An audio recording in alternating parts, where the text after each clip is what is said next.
brother when you need a hand. Hello guys, what's up? Katie and Kiara here. Katie and Kiara with the college tips. We can call ourselves experts at this point because we are college seniors this year. I feel old. I feel like where I was. It's Katie and I right now. Where are we going, Katie Mack? Driving to Oregon. We're driving to college. If you don't know, we're both University of Oregon students. I've been living in California all summer, and she was kind enough to fly down to California just to drive back up with me because she's the best friend in the whole wide world. But we figured while we're on this lovely 10-hour drive, we might as well do something productive, like film a Q&A. Don't let me forget that we need to stop and get food in Reading and we gas. need to get gas. We are on an 1/8 of a tank. One that we definitely got a lot is how do you make friends when you go to a big school / when you're going to college? My biggest tip is just to be yourself and to always be open to the opportunity of a new friendship. Like don't like close any doors. Right, don't close any doors, and don't wait for people to invite you to stuff. Like, you can just keep it casual and say, hey girl from my chemistry class, like, wanna go? Hey girl! No, this is actually how I made a friend freshman year. Kylie and I became friends. Right. I literally said, does anyone want to go on a hike with me? And Kylie was the only one who said yeah. Right. And now she's like my best friend. Throw things out there, you know, and just see who bites, and the people who are actually committed and aren't the ones who are gonna be like, oh yeah, let's totally hang out someday, and then never actually text you. Yeah. Those are gonna be the ones that fade away, but the real ones are gonna be the ones who make effort, and as long as you reciprocate that effort, then you're gonna find people who you genuinely enjoy hanging out with. Oh gosh, the empty light just came on. Something that really helped for me was joining groups and like finding people who had similar interests as me, because if you're becoming friends with people that have similar interests, like you guys are gonna have a stronger bond and you're gonna be like better friends and you're gonna have more to relate on. I think a lot of people come to college and they fall into the trap of like, oh, like who's popular, like who do I want to be friends with? And like, it's not high school anymore. Yeah, it's not you're like that. You're not trying to become prom queen, you're trying to have bridesmaids. People say, oh, you know, college is so much better. Yeah, because you don't have all those like stupid little who's gonna be in the friend group and who's gonna be on the party bus.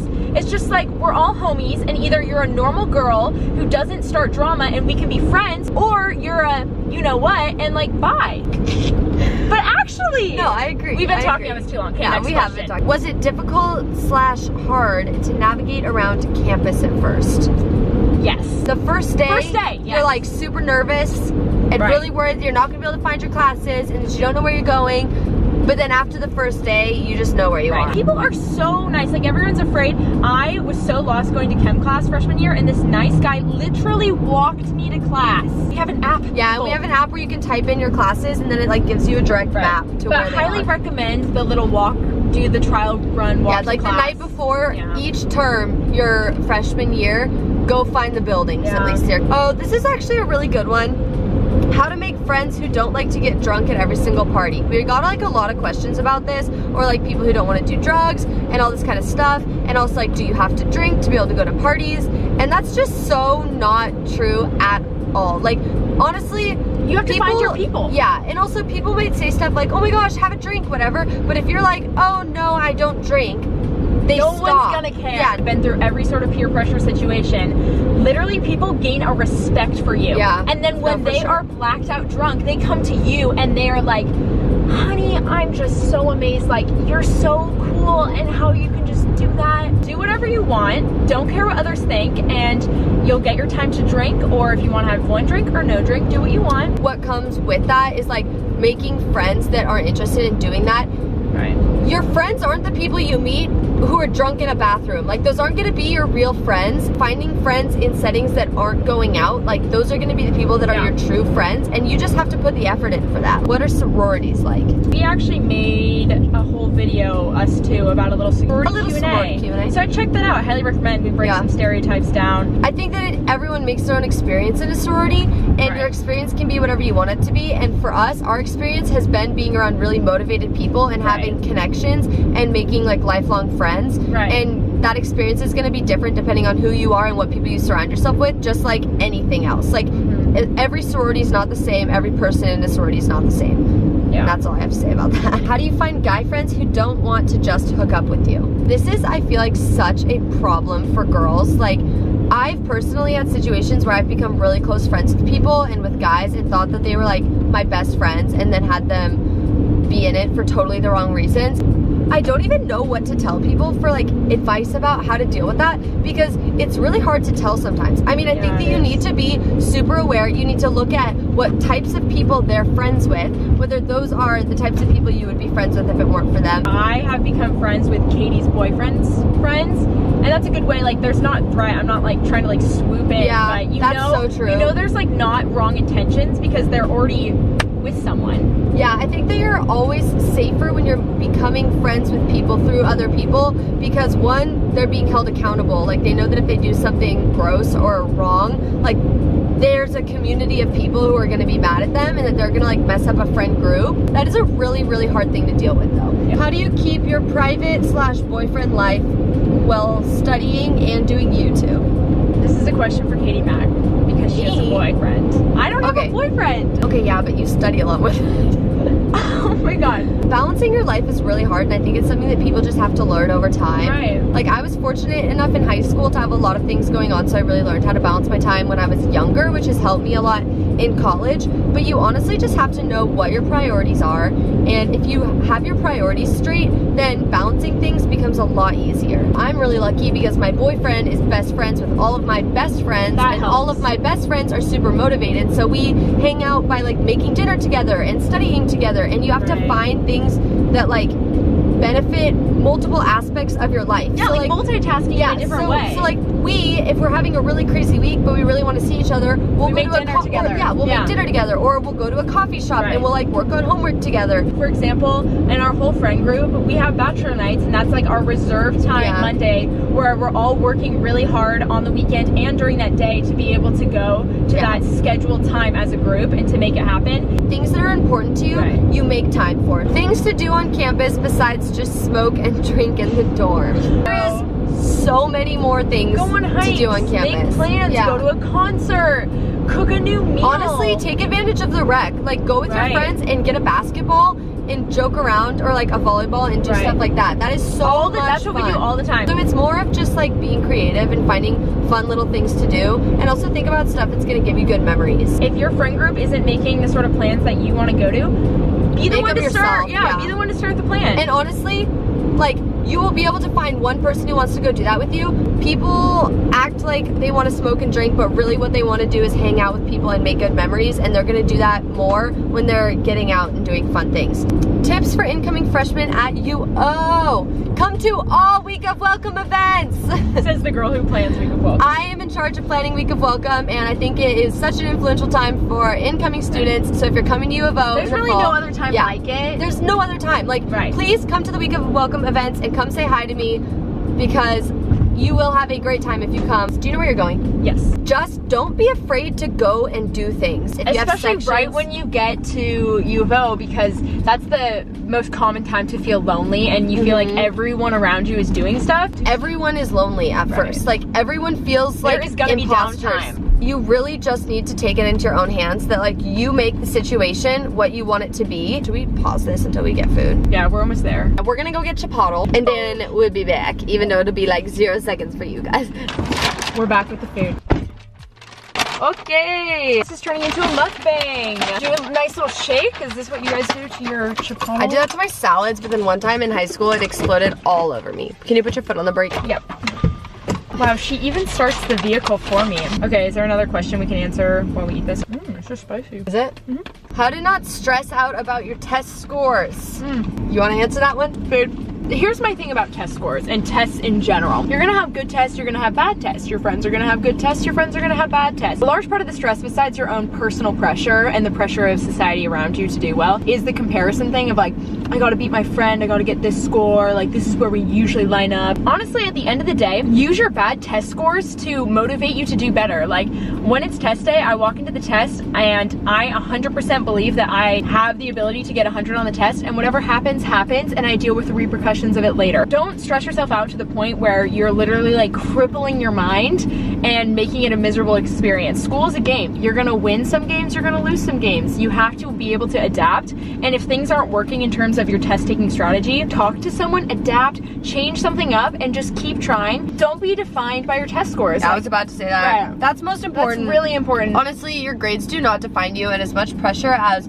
outside people put on it or you put on yourself, like, you're gonna be successful even if you mess up a test. Right. Especially if you're like a motivated person. I'm just gonna shout out my friend Elle here. She is my #1 testing buddy and she's a genius. And I have had many like little poo-poo pity party things when I get my test scores back, and she's always the one to be like, pull yourself together. Katie knows what I'm talking about. That's like her inside joke with The Incredibles. But you're allowed to have like a little 30 minutes of like, I'm sad, and then you better put on your big girl pants and go in your room and study. Also, for example, I get good grades and I really care about school, and I get terrible testing anxiety to the point where like literally cripples me from being able to take tests. Even if I don't do well on a test, if you try hard and you show professors that you care a lot, like, you're gonna be successful. I could go off for days about this subject. So you're right, this is really spicy. They changed their salsa. This isn't even good. Is this your usual bowl? I don't eat Chipotle. I should go with my usual bowl. Yeah, I mean, I normally get guac. We get pico and corn, and then the guac, and then everything else is normal. So this is a good one. What's something you wish you knew when you were entering your freshman year? That things really do have the power of working out. Although you may feel really, really stressed in the moment and feel like the world around you is collapsing, the world gets built up again. I have a lot that I wish I knew. Yeah. But I think that just kind of along the same lines, like, things do work out, and especially if you're true to yourself, you're gonna be really happy. And I think that people forget that a lot. Whether you're going into a new school, or you're just going into your freshman year, or you're going into high school, or like whatever the situation is, if you figure out how to be confident in yourself, and you have confidence in yourself, and you know who you are, then you're going to be happier, and you're gonna meet people who make you happier, and you're gonna make decisions for you that are better. Knowing how big of an impact being confident in yourself has. Right, it's so important. Yeah, because I think it's really easy to overlook that. I think you're right. You need to be secure in yourself before you're able to help others. People. Yeah, and it draws people to you. When you seem really confident and secure in yourself and like confident in decisions that you're making, that makes people like want to be around you more. So true. Ooh, this is kind of cute. Okay. What are some of your must-dos your freshman year of college? Movie nights in your communal spaces, things like that. Find like a tradition, because probably by the end of your freshman year, like, you're gonna have people who are close friends, and find something that you guys really like to do together. That's something that you can then carry on. There's people who I know going into their senior year, and they still have like every Sunday night we have dinner with our dorm people. Yeah. Why are you driving like a little you're snail? You're taking I know, but like that's dangerous. Katie, he was driving a 40 miles an hour. Not even 40. What's been your hardest year in college, and why? It's kind of a good question. Yeah, that is a good question. I can go first. Yeah, you go first. My hardest year was definitely my freshman year. I went to University of South Carolina, and I rode on the equestrian team there. And so I was a student athlete, and it was just like such a different experience than like everyone else's college experience. And it was just really hard because I'm from Oregon and I went all the way across the country, and I honestly just didn't make a bunch of genuine friends, kind of because I was in my own little bubble and I didn't really like branch out and put myself out there. And so I think that like that is what then shaped my experience at Oregon so much, is because I knew what I needed to do for myself. But that was definitely like the hardest year of college for sure. You grew up a lot. Yeah, definitely. And I didn't have a good sense of like who I was. Like I wasn't really confident in myself, especially because like my whole life I'd ridden horses, and that had been my thing, and that had been who I was. And so when I wasn't doing that anymore, because I quit halfway through my freshman year, I just like was so lost. And I found more of like who I was outside of like athletics and stuff, and that is so important to like you being successful as an adult, I think. For me, looking back, maybe sophomore year was kind of a hard year because I was still finding myself and adjusting to the whole college thing.